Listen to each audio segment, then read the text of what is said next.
Hello everyone, if you don't want to play Halo Campaign Evolved and your game keeps crashing on Steam, then you have come to the right place because in this video I'm going to show you how to fix Halo Campaign Evolved crashing on your computer easily. So first off, what you're going to do is you're going to open up your game's platform, which is Steam.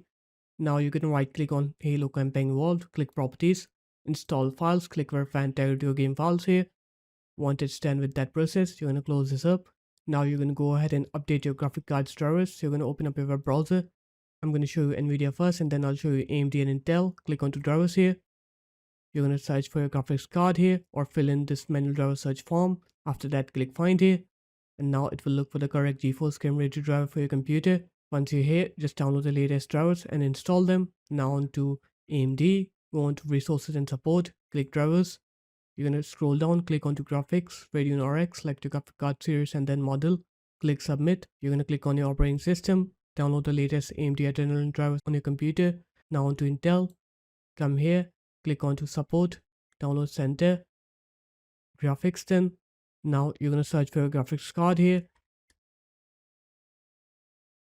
And now you're going to download the latest Intel Arc graphic card drivers on your computer and install them. After you're done installing the drivers, you're going to open up the Xbox app on your computer. It doesn't matter if you have the game on Xbox or not. You're going to click onto your username, support then. Click Gaming Services Repair Tool, click Start Repairing. It's going to take a minute or two to complete this process, but once this process is done, you're going to close this up, restart your computer. Once you're done with the computer restart, now you're going to go ahead and try to play Halo Campaign Evolved and you'll see that your game will now work. You'll not face that problem anymore. So the it is guys, that's how easy it was. If you guys found this video helpful, make sure to leave a like, comment and subscribe to the channel and I'll see you in my next video. Peace.